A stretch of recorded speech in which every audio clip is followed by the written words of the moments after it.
I'd like to call this regular meeting of council for Monday, August 20th to order. The first item we have is the adoption of the agenda, for which there will be two late items entered on. Item 12A, which is in reference to the Bylaw 2050 for the council remuneration.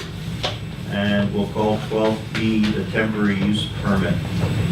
Also, as council is aware, we have an addendum to the agenda, which is 8A, regarding the drought and the watering restrictions. So may I have a mover for the amendment? Councillor Ross, Councillor Thompson. All those in favor? Anyone opposed? So carried. May I have a mover for the adoption of the amended agenda as presented? Councillor Ross, Councillor Thompson. All those in favor? Anyone opposed? Carried. Right. Moving on to the minutes. Recommendations, council adopts the July 23rd, 2018 special rolling camera meeting minutes as presented. Mover, please. Councillor Ross, Councillor Crog.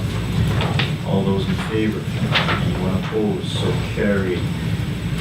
3B, recommendation the council adopts the July 23rd, 2018 regular meeting minutes as presented. Mover, please.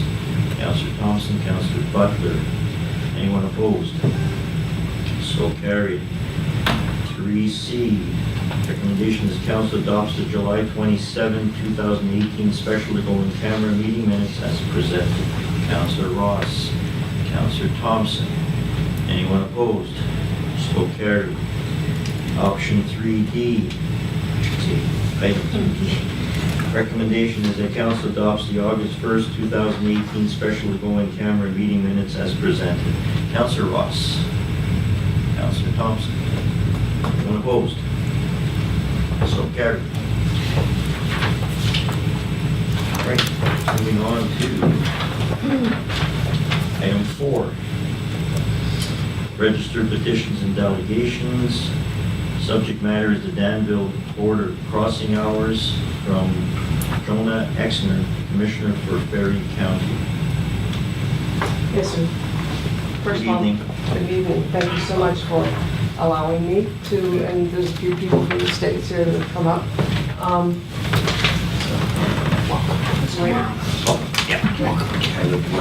Yeah, it's better. Okay. Oh, wait, the cameras can keep you out. And we have one of the councilors on microphone or on speakerphone, so. Okay. Thank you for letting me be here this evening and for putting up with me for the last week. The last month I had an emergency. So we're here to talk to you about the possible reduction of border hours at the port. It's a concern definitely on our side, and we feel it's a concern on your side as well. We've been gathering information, and we've been working with a congresswoman. We have a federal senator that's coming on board. We have our state legislators and state senator, as well as the commissioners in Ferry County and Stevens County and Ponderay, because it's going to be an economic impact. When they proposed this initially, it was going to be a 5 o'clock closure. Now they've changed it to an 8 o'clock closure, but we're not done with that. We still feel that it should be open as many hours as it has been open. We're willing to negotiate possibly to 10, but we haven't gotten that far yet. We have a conference call this next week with 3 members of Customs and Border Protection to talk to them again about this. The Congresswoman has had one discussion with them, and the federal senator is going to have a discussion with them this week. I have a note here that I will leave with you guys, as well as some contact information, that a few years ago when they suggested, the Canadian side suggested that they close the port in Midway, that they got a lot of pushback from the mayor and the citizens of Midway, and they left it alone. This is an ongoing, it's hard to figure out exactly what the purpose with the reduction hours is. It's not consistent across the line. As far as my research goes, this will be the third attempt. There's one that they did in Minnesota, but it was the same thing. It was a small rural community with a huge economic impact that was an hour and a half from Winnipeg. We have Tecaminco on the Medellin Falls side that is just now ramping up. The explanation that we got in Colville when they had one meeting was that they were going to save a couple $100,000. Well, we have a brewer in Republic We have the Scott Brothers Coffee Company by Curlew. We have the Danville Outpost, and the brewery itself is going to lose $50,000 if they were to close at 5. The Tecumseh said that they would have to put another truck on standby just to make sure they could get their vehicles across the line, and it would cost them $100,000 a year. So when we don't understand why a few $100,000 is worth the savings if it's going to come out of about 4 businesses' pockets. So we're fighting really hard to stop it or to close or to change the hours. We would prefer that they've got left where they're at. We would, if nothing else, like I said, we're willing to mitigate, but we would like to see if you guys can weigh in with this too, because we know it's going to be an economic impact. There's a lot of people, especially in the Danville, Republic, Curlew area, that come up for movies and swimming. I mean, we live on both sides of the border, and we always have. Their excuse is we only have to go 17 miles to Laurier. Well, it is 17 miles to Laurier, but then we go across Boulder Pass, and that's not acceptable. That's putting people's lives in danger. So, however, we can work together on this, and hopefully bring customs on your side in regards to it too, to see if we can stop this and mitigate it. If nothing else, to push back, because they're saying they're going to do this on the 1st of October. We haven't had any leeway to say, well, wait, our senator has put in for a Freedom of Information Act. The numbers that we're getting, on our side, we can go to a government site that will tell us how many trucks, trains, pedestrians, everything goes across the line every day, right by the month. So I've got that information back to 2013. If you guys can kind of find the same information coming this way, the type of traffic that you have, then we can maybe have a little bit more clout to compare notes. If anyone would like to be involved, we have a conference call we're setting up is going to be next Thursday at 1 o'clock Pacific time. If you would like to be involved in that, you're more than welcome to tag in, and you can get a hold of me and find out. The conference call? That's going to be that we've got 3 customs people that are involved in that. Senator Short, Congresswoman McMorris' office, the commissioners from Stevens, Ponderay, and Ferry. One of the other people that we have brought in, or agencies we have brought into this, is the USDA, because they have an agricultural rural business loan with the Danville store. So they will be affected if that store doesn't make the money that it needs to pay off their notes. And so, like I said, anybody that's welcome to be involved in that call if you would like to participate or listen in. Yes, ma'am. You just click your little microphone so she can talk. Mayor Conrad, Yes? may I just ask a question or two here? Yes. I have- In the queue, Councillor Thompson's in first. Okay, thank you. Have you had discussions with your counterparts of the Canadian Border Service people with regard to, because this is going to impact them as well? Right. And so are they on board, and will they lobby with you, like for the Canadian side? Oh, for the customs side, that's one of the Yes. questions. I've got a name for a gentleman, but I've not spoken to him. Okay, but I hear what you're saying, and I think it's important, and very much want to support you. But I think we have to have also, and it probably would have been good tonight if we had the Canadian side here as well Right, to support what you're asking. right. And I'm sure that they're fully aware. I just haven't had an opportunity to speak with the Canadian. Nor have I really spoken to the Danville side. Yeah. Just a quick point for Councillor Tripp. First of all, I've spoken to some of the border officials there too, going across quite frequently, and apparently the stats don't substantiate anything as far as from 8 o'clock till midnight to really make it relevant. But before I go any further, let me just point this out. This is an international issue and more so federal. So you're dealing with a municipality which, unlike the U.S. mayoralty system, doesn't work the same.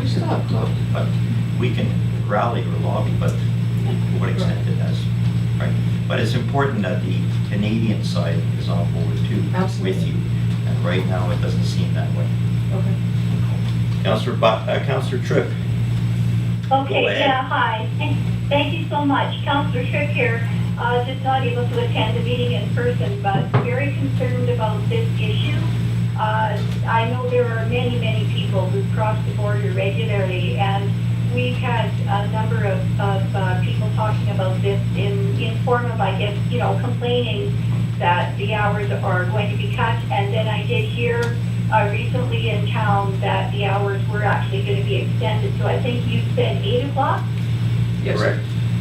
Yeah. So that is it's a little bit of a concession, but I also have a concern because we've got our two large businesses here, Interfor and Pacific Abrasive, lost their ability to transport over the rail line because of the flood. And it's my understanding that their materials are all now being trucked. So this could really have a huge impact on them. And I'm wondering if it wouldn't be beneficial for us to make some kind of a connection with them to find out how these changes would impact those businesses.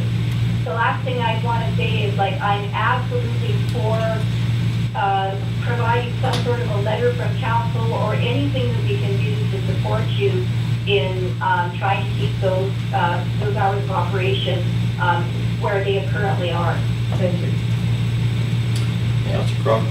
Yeah, I think that's kind of what they're asking for is help. If you think about the staff on the Canadian side, they can't say anything, right? They can, talk about it. It is a federal issue, but it affects the municipality. So we should actually be contacting Canadian Border Services and asking for their input and support to keep the port open, right? So we'll go up here and hopefully it filters down. Can I just ask a point of clarification? Go ahead, Councillor Thompson. Are you a border services guard or are you, I'm a commissioner at Perry County. you're a commissioner in Perry County? Okay. Thank you. Councillor Hammond? Yeah, I think, we have a lot of commerce that trades borders both sides. I know our businesses are usually closed at 5 o'clock, 5:30, 6 o'clock. The restaurants are open. When the gym theater's back up and running, the theater's open. So I know that there's a lot of cross-border that way. And as far as Interfor and Pacific Abrasives are concerned, though, that all depends on whether they're trucking through the night. They go the other border. They go the other border. Okay, so that wouldn't impact them at all. But I think it'd be really important for us to get the stats from the Canadian crossing side so that we have some legitimate data Right.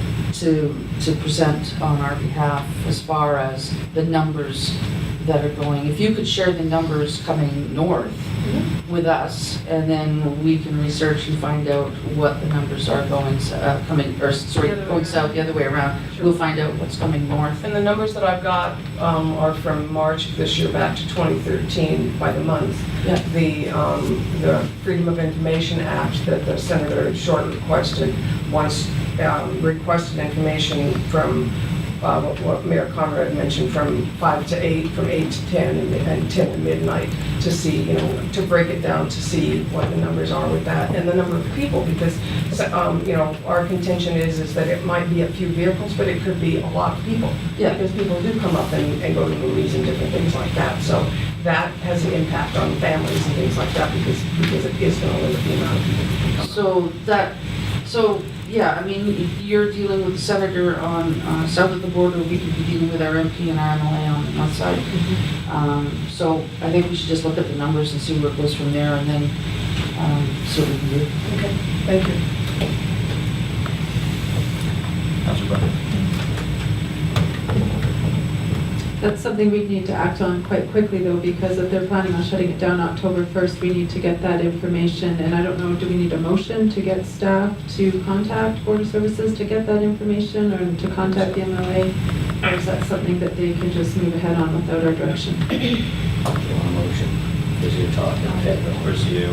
Yeah, your worship, it likely would be more prudent to have a motion, likely because of the level of governments, it likely might be best if we sent something to our NLA, asking them to advocate for the area on behalf of ourselves. Because realistically, we should go through the province to the feds. Pretty much, yeah. Because directly is not an approach that we should normally take. But couldn't our entry be carbon copied on that? Susie, Jen?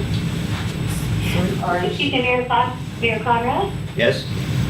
May I just ask for clarification there? I thought I overheard that the trucks that are for the companies that I mentioned are not using that actual border? No, they're going through Lori apparently. Okay, thank you. So, Your worship, we can copy both the ML, or send to the MLA and copy the MP, and then just see what kind of result we get back. And under the mayor's signature? Yes, yeah, it would be their signature. It's always elected official to elected officials. And requesting the statistics. yeah, because that's very important. to I don't get. think Canada does it. I just looked it up here. We've got U.S. Department of Transportation border crossing entry data. You can narrow it down for Canada, or Canada, Mexico, U.S. According to the state, according to the border crossing. I just did it and I got it here.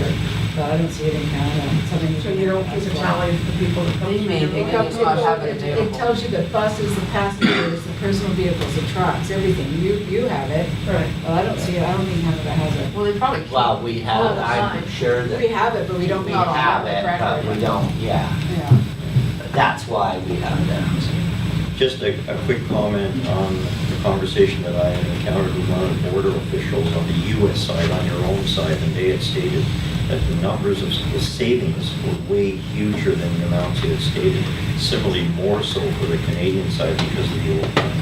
In comparative to the amount of people crossing from 8 o'clock to midnight, it did not substantiate the cost, just so you're aware. But let's take a look at the numbers. So this is why it's imperative that we see those numbers. Yeah.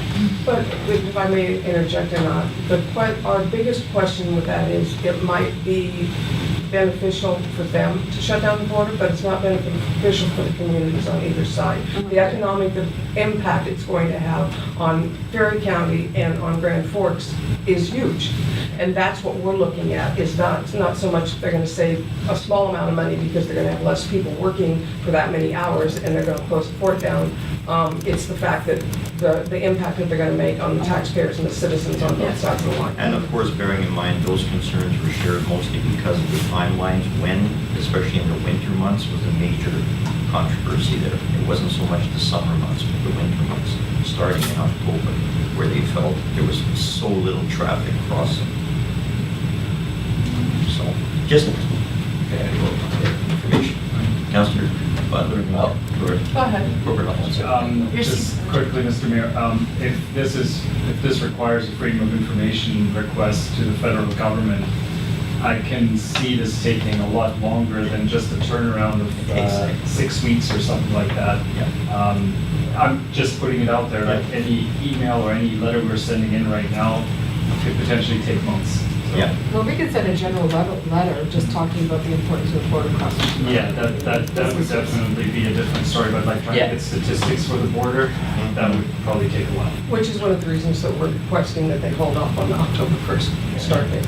So we have people who live up here and work down there and work down there and live up here, or vice versa. And when we go and visit people down there, it means we gotta be home by 5, means you can't go By 8. 8 now. Even then, that's a bit of a. Do you people still use our hospital Yes. for services? So that's a big question too, is emergency services. Yeah, and our, the grocery stores are probably closer for. Yeah, it's way 70 miles cheaper. to, Since Big Give is going. to a variety of stores for us. Yeah, so emergency services, like to the hospital, I think that's pretty critical. It is. Well, years ago, Schools. the border crossing had a border guard that lived on the Canadian side and a border guard that lived on the American side. And, yeah. Well, another thing, and I don't want to take a lot of your time, but another thing that we found is that we have a pilot project in the States because in the state of Minnesota, it kind of goes up into Canada, and they literally have the people that come in that go fishing, instead of driving 26 miles to a port when they come back to the resort, it's a phone booth. They drive up to the phone booth, they give their passport information, all their information, and they're passed right through, and it's not a manned port of entry, but it is customs. And that's been working in Minnesota, and it's also been working, I'm told, on the southern border. So even if they did switch to something like that and reduce the hours here, if it was a way for people to continue to get across and give your information, that all you had to do was make a phone call, then that's an option as well. Yeah. So I make a motion. That's about it. So just quickly, I did talk to the Canadian Border Guards a few weeks ago, and they said at this point they had no plans of shutting down the Canadian side and following suit with the Americans. I don't know if they've changed that since then. But I'm also wondering, who is the point of contact in the States that if our MLA or council, or if we want to lobby, who is it that we need to contact or direct our MLA to contact? Probably you could talk to Congresswoman Morris's office. There's a list of names here that I'll give you that, and we can put you in touch with the right person for that. I believe I still have a lot of that documentation. No. It's a regular meeting. This is a regular meeting. Our business is gonna leave. No. Gag order. Catch her in the way. Gag order. Okay, so, Councilor Hammond? Yeah, I'll make a motion that we draft a letter from the mayor's desk to our MLA requesting support for the status quo on the border crossing hours. I would recommend that we get our MLA to get more information Information. first Yeah. prior to drafting a letter of request. to Yeah, the well, federal government. imagine she would do that before she does anything, but, Yeah, our letter to the MLA yeah, is what you're talking Yeah. about, not the MLA's. letter to the, Letter to the Congress person. Start the Yeah. ball rolling. But start the ball rolling, but so council makes a resolution to have a letter drafted to our MLA Linda Larson, requesting that she lobby on behalf of the Canadian border crossing to keep the hours the same as they are now. Would we include our member of parliament saying it is Yeah. federal And jurisdiction? CC our member of parliament.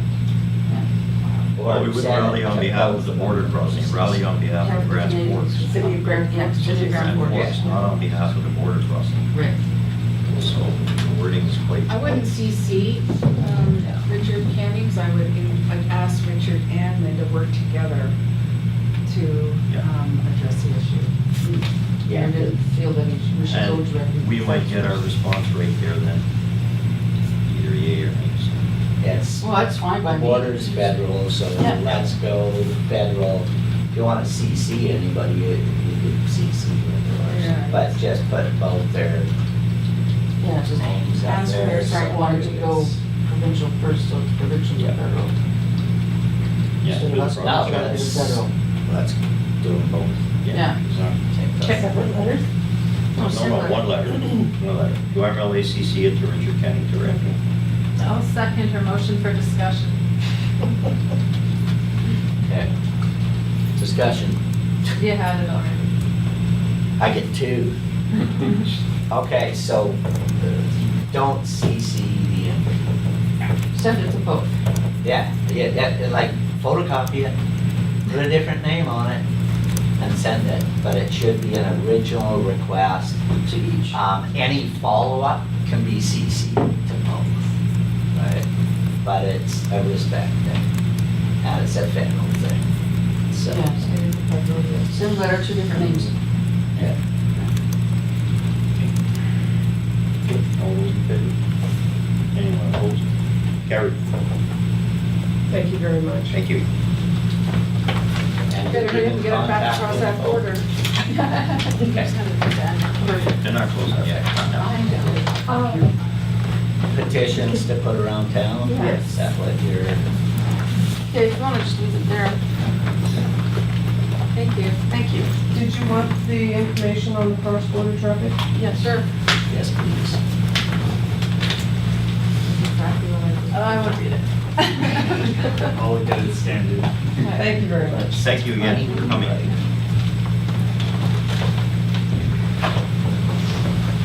So you drive home, folks. Here's the other one. Thanks for Gotta coming. push hard. We have to ask her before she runs away. Your question. Go see her, Kate. I'll call her office. Oh, okay. All right, moving along to item 6A, written reports of council. Recommendation, all written reports of council submitted to the August 20, 2018 regular meeting be received. Mover, please, Councillor Ross. Seconder, Councillor Hammond. Councillor Butler. Yeah, I was just wondering if any councillors had any verbal reports from their committees? Councillor Hammond. I can speak as where we're at so far with economic recovery. We're still in a very frustrated state of grant writing. The Rural Dividend Fund should provide an economic development officer for Area D and Grand Forks, and revitalization coordinator, event coordinator for the Downtown Business Association. The Chamber's also involved, so I think we're making closer progress, and we're pretty much ready to start sending it off. Hopefully this week we'll be able to wrap it up and get it in the works so that we can get some assistance for the businesses.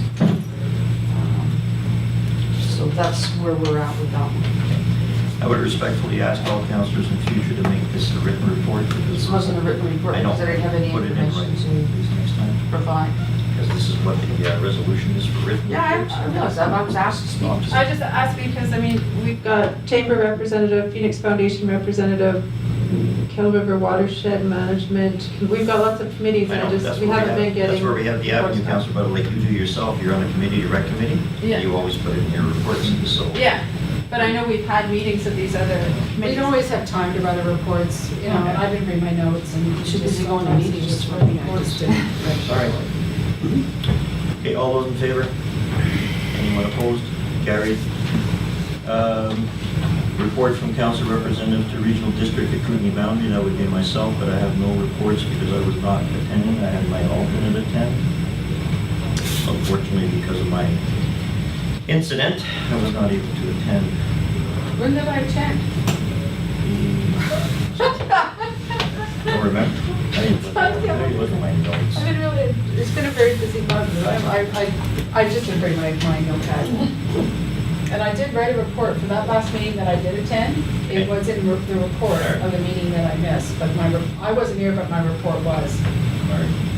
All right, so we have no resolution for that one. So we'll go past that one, we'll go to section 8, which is the recommendations from staff, and that's where our addendum comes in regarding the subject matter, the drought, the watering restrictions from our Deputy Manager of Operations and Sustainability.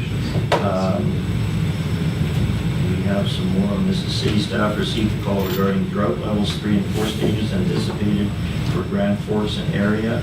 And staff requires council resolution to implement future water restrictions. So the recommendation is that council directs staff to implement water restrictions in accordance with the provincial drought levels such that levels 1 and 2 drought trigger watering restrictions stage 1, levels 3 drought triggers stage 2 watering restrictions, and level 4 drought triggers stage 3 watering restrictions.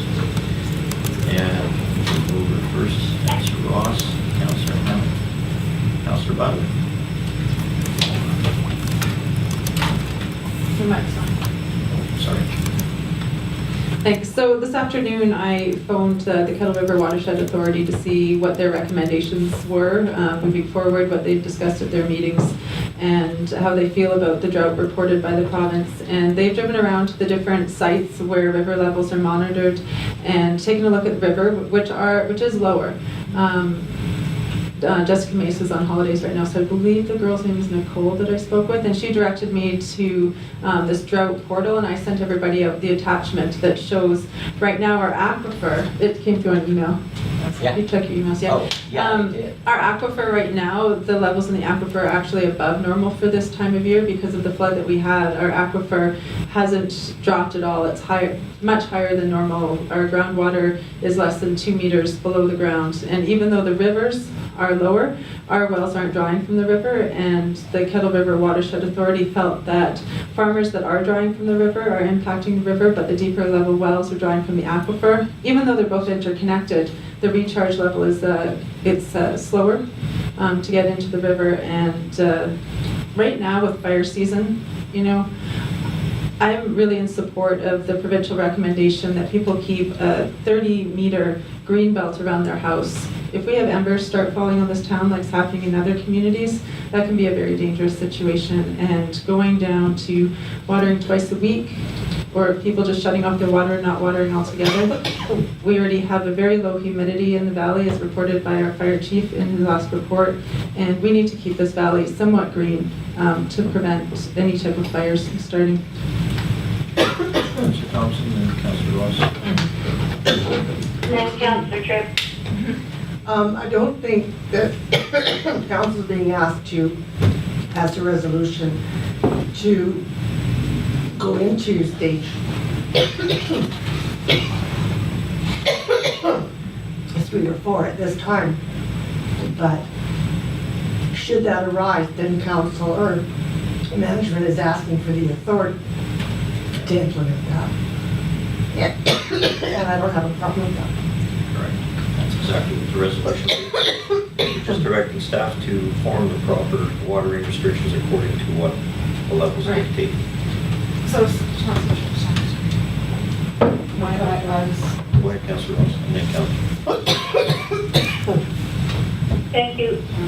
Not yet. Okay, so staff received a call, so I just wondering who we received a call from, and then level 3 drought triggers stage 2. Can you just refresh my memory as to what stage 2 water restrictions entails? Mr. Gates? Mr. Mayor, so I received a call from the Kettle River Watershed Authority giving us the hot tip that the province was going to be going into level 3 drought for this area, and this was last week. And stage 2 is 2 days a week watering. 2 days. Because I believe Whistler's already at level 4, correct? So mainly on eastern Vancouver Island, but I think also across the water as well as at level 4 drought. Exactly. Councillor Tripp, you're on. Thank you, Mayor Conrad. Yes. Yes, I actually am in agreement with Councillor Butler's comments there. I know, Councillor, or Mayor Conrad, you had made a comment yourself about how you had heard that people were commenting that the aquifer was even high, the groundwater levels were even high for 2017. And so when we had our flood for 2018, there just was no place for the water to go. We do know that the wells in Grand Forks do come from, deeper down in the aquifer. And I'm in absolute agreement that we need to keep our properties green. I heard the other day someone coming from Castlegar said that there were actually hot flying embers landing on their car. And if we have dry grass, trees that are drying up because they're not receiving water, we're putting this community at risk for starting a major fire. And I really feel that people need to keep their properties green and lush. And not only that, the trees, having asthma myself, trees provide transpiration and they do the oxygen exchange. And that's very important for people living in this community, especially now when we're dealing with such terrible smoke. So I would absolutely not be in favor of the actual recommendation here is that council give staff some direction on making a resolution to, it says staff requires council resolution to implement further watering restrictions. I would not be in favor of implementing any further watering restrictions. I would be in favor of leaving things absolutely as they are. Councillor Tripp, the actual resolution is not authorizing staff to put in watering restrictions. The resolution states we are following the provincial drought levels. We are authorizing staff to implement the restrictions in accordance with provincial drought levels. No more, no less. Right. I don't believe that it's mandatory for us to do that as a city, however. We would need to go back to staff to ask that question. But I don't believe that it is mandatory for a city to do that. Am I right about that? Mr. Gates? Mr. Mayor, so this is not a mandate from the province. That happens at a level 4+ drought where they could actually tell us to not only impose watering restrictions, but actually shut off the taps, as it were. However, what this does is it provides a framework so that we have an escalation of our watering restrictions that is in line with the observed drought in the area. Yeah, in other words, guidelines. We're getting the guidelines at this point, so we're not caught by surprise and then it's a total shutdown. Right, but I still don't believe that what is happening in our area with our water table justifies watering restrictions that the province is saying are in place for other areas. Mr. Gates? Thank you, Mr. Mayor. I just wanted to point out, if council was using the data set for that one observation well to make any of their decisions tonight, that the last entry from that data set was July 12th. Thank you. Councillor Butler? Right, so the Kettle River Watershed Authority phoned us to make us aware of the drought. I thought that the province would have made us aware of the drought, but I would encourage staff to speak with the Kettle River Watershed Authority, like I did this afternoon, to find out their interpretation of this data, because they, from my conversation, are not concerned at all with our aquifer levels, that they are above normal. And that's the point of having this committee, and that's one thing that Councillor Russell said, is that by having the Kettle River Watershed Authority, we then have more clout and control with the province, because things aren't always the same right across an area. Things are different and unique to individual areas, and having that authority gives us the authority, that's why they call themselves that, to make decisions for our area and to look at boots on the ground, what's actually happening. And I think it would be important to have their input on this. Councillor Ross? Yeah, thank you. Council Butler's correct. It is, we are unique. Districts are unique across the province. I don't need the province or the Kettle River Watershed Management Authority to tell me when I'm in a drought. I've been farming for almost 40 years, and I can tell you right now, we're in a drought. Always is a drought in August here. And we are on sandy soil. And I have looked at the data, and it's nose diving at between 45 and 60% down in terms of our water reservoir. We lose water very quickly here. It percolates through the soil very, very quickly. And we lose it to transpiration. It's very hot here. That's why it's unique in Grand Forks and in this bioregion that we are a desert region. We are semi-arid, bordering on extremely arid, and especially in the past few years, it's been horrendously dry. I think that when the province is declaring a level 3 drought, we're probably already in level 4. When it's level 2 in the province, we're in level 3. We are in an arid environment here, and we do need to practice water conservation. I understand you're concerned about forest fires, but if we ever had a fire in Grand Forks, watering your lawn is not going to save your house. And watering trees, if we're talking about trees here, does that mean the trees that we don't water? How come they survive? They I've don't. heard this yes, they do. They Yes, don't. Really? So you're saying that every tree that's alive in this city is because it was watered? The younger ones don't survive. I have many young trees that are surviving We quite should go for a nicely. drive, I'll show you. You know what, really? Yeah. And it's, it's survival of the fittest. The trees that put their roots down and survive are the trees that will exist. We can't go around watering every little young tree in our community. I think we need to follow the province. Just to weigh in on this, I believe from what I've seen on the data is we're changing on a level 3 from 2.5 times a week to 2 times a week. Am I correct? Because that is so insignificant if that is the only change. At least we're preparing for a long, hot summer ahead of us that we don't want to be caught towards the end of the summer where we're going to be dried out. We're almost at the end of the summer anyway. But still, not the way it looks now. So, Mr. Gates, can I have that answer, please? Is that what it is? So it's every other day right now, and it'll be going to 2 days a week. So if you were to consider full days, it'd be 3.5 in a week to 2. That being said, in general and in best practices, watering 2 times a week is sufficient for almost all ornamental plants and trees. Yeah.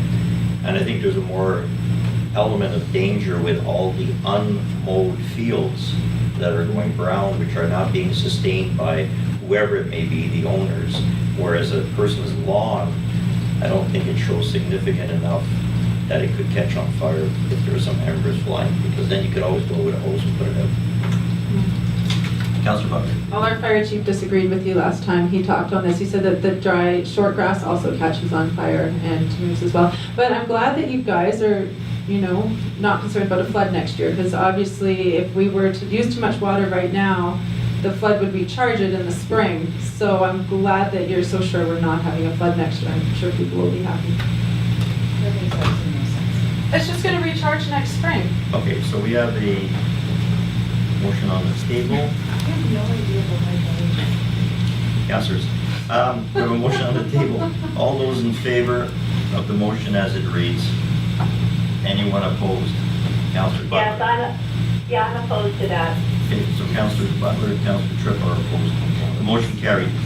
All right, moving along to Let's go Dobson when it comes.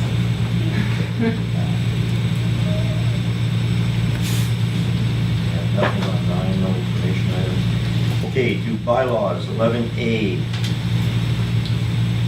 The annual permissive tax exemption bylaw number 2049 from our chief financial officer. The recommendation is that council gives first 3 readings to bylaw 2049, 2019, the permissive tax exemption. Mover, please. Councillor Thompson, Councillor Butler. Would you like to comment on that? Is there any comment? Okay, any discussion? Okay, hearing none. All those in favor? Anyone opposed? So carried. All right, moving on to our late items.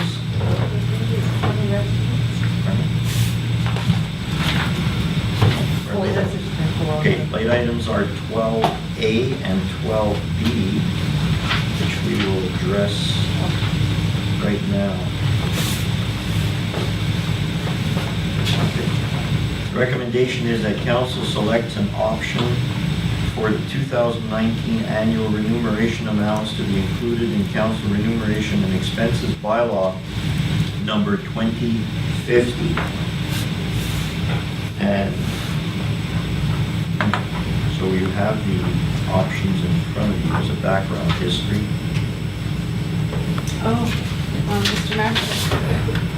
Right. I don't think Councillor Tripp would have it in front of her. I did email them. You did Yes, email? Yes, it got okay. emailed. Yeah.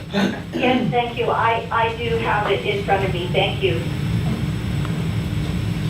So we have, council has the option to accept the recommendation, not accept the recommendation, or refer the matter back to staff for further information. Councillor Thompson. May I have a mover first, and then a seconder, and then we can have a Just discussion. fill in the blank. Well, I was going to fill in the blank. Your microphone.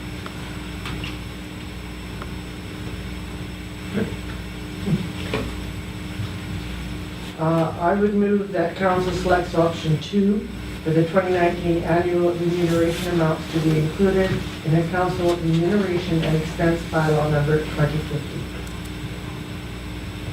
I'll second. Mayor Conrad, may I speak to this? We Go need a ahead. seconder before we can discuss, so I'll second it. Go ahead, Councillor Tripp, it's been seconded. Okay, thank you. I appreciate what Councillor Thompson has brought forward, but looking at how much that is going to impact the bottom line.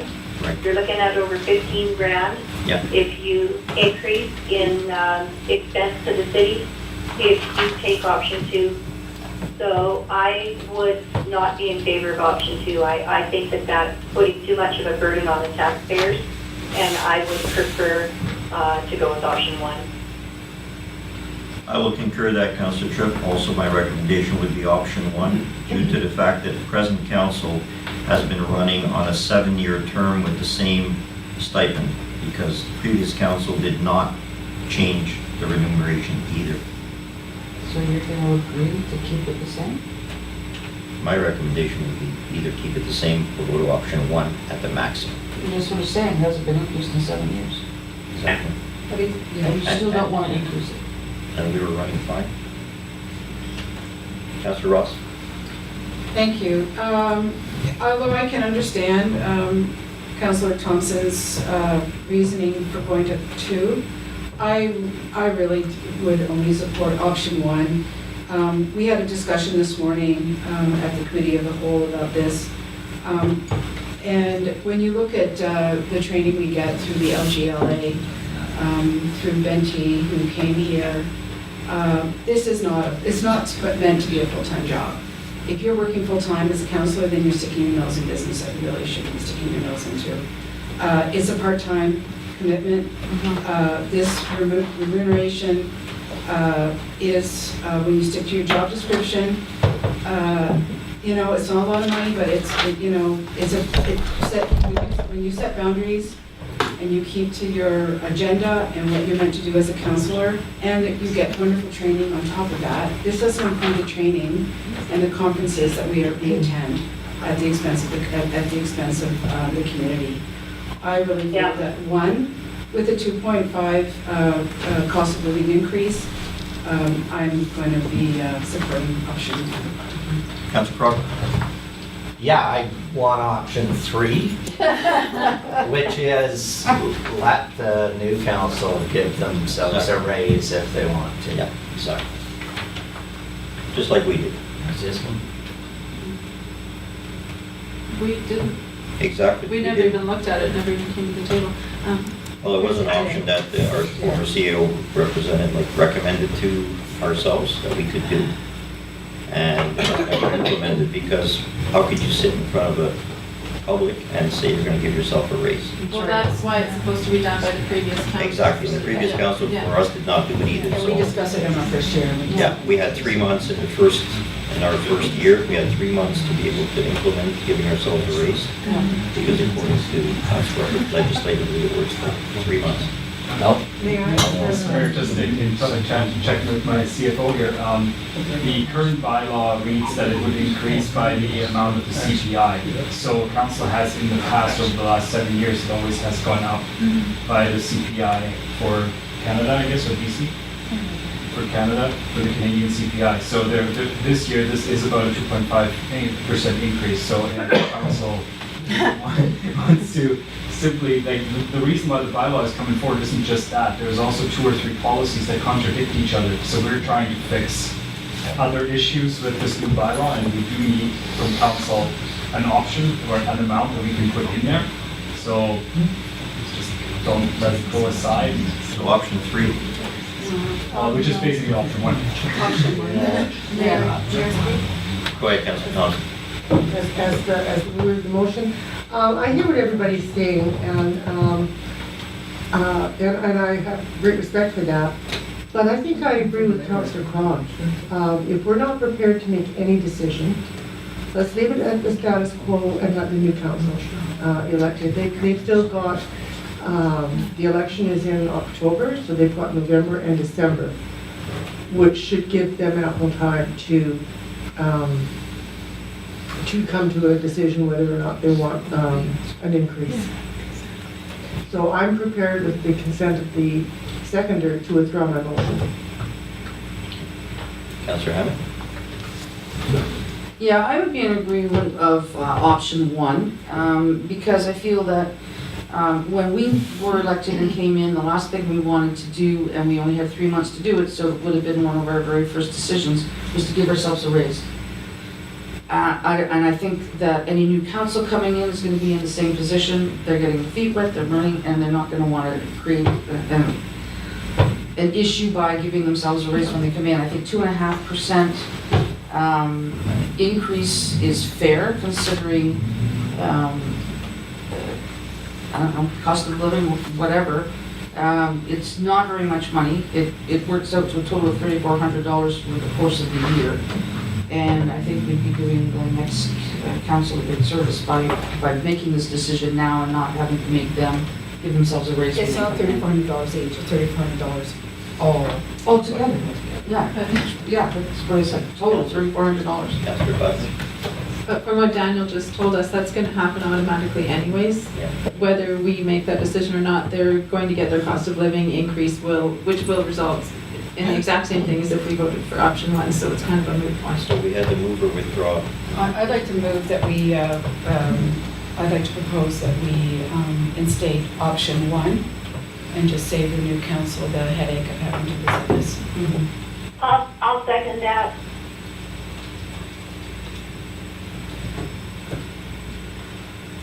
Call the question. Staff, Okay. call the question. All those in favor? Anyone I'm in opposed? favor. Okay, well. Councillor carried. Crog and myself are opposed. It carried. So if I could just get clarification then, council selected then option 1 to go with the 24,000 and 18,000? Correct. Yeah. Correct. Thank you. Which, by the way, we didn't do the next council any favor because if they wanted to give themselves a bigger increase, they had that ability. Well, they can anyway. Yeah, well, they still could. They still could. But it's not one of the first things that they want to do when they get in. No, it's just the way it was worded that we're doing them a favor, so we're not. All right, moving on to our next item, which is 12B.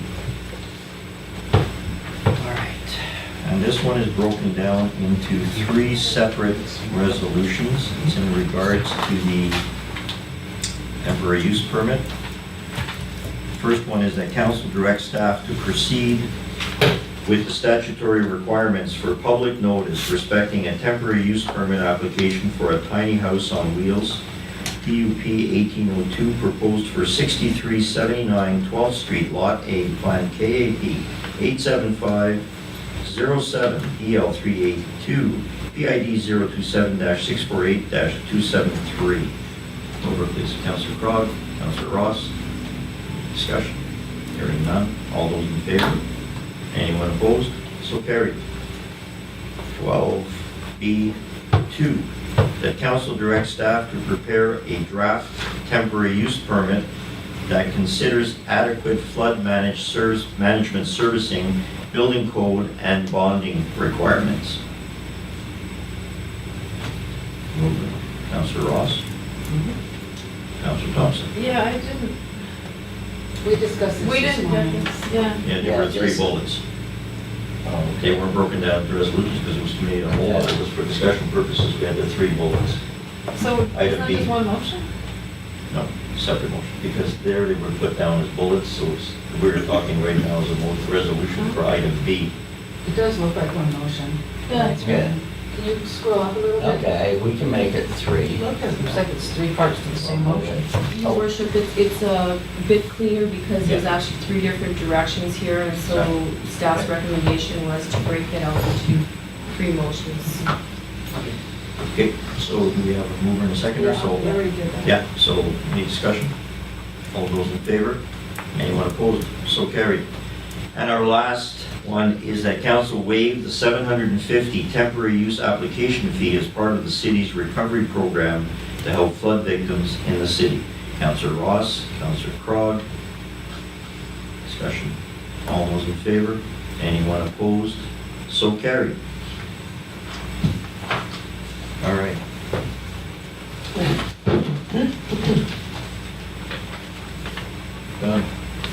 Questions from the public in the gallery?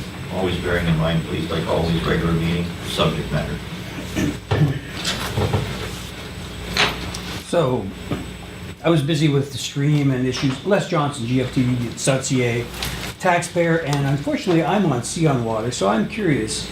for people who have their own wells and aren't using the city's water, or are on Sion but live within the city, what's the watering restrictions? That's up to the individual irrigation district. They haven't implemented any yet. Okay, so, but the thing is that we live within the city, but we're using Sion water. And if we had a well but lived within the city, we're not using the city's water. So for those people in our situation, what is the watering restrictions? Behind, Yeah, Mr. Gates, go ahead. So watering restrictions that we implement are done as a water utility rather than as the city. So it's only for our customers that come into attach. Thank you. Anyone else? I was just gonna say, you're not technically paying for the water, right? You're paying for the delivery of the water. Right. So if you have your own well, we can't tell you how much water to use because we're not doing that anyways. We're just telling you our delivery of your water. Mm-hmm. Okay. Excuse me, Mayor Conrad? Go ahead, Councilor Tripp. Yes, thank you. I don't know if I missed something here, but under item number 11A, the annual permissive tax exemption bylaw 2049, did that get covered? Did I miss something? Sorry, 11. 11A, annual permissive tax exemption bylaw 2049. Yes. That First passed. three readings. Did I miss that? Yeah. Don't think so. We didn't miss it. We didn't, but she did. Okay, thank you. Okay. I must have missed it, thank you. All right. Any other questions from the gallery or anyone else? Hearing none, may I have a motion to adjourn? Councilor Ross, Councilor Butler, all those in favor? Meeting's adjourned. Thank you, everyone. Thank you, Thank you, Councilor Tripp. thank you. Good evening.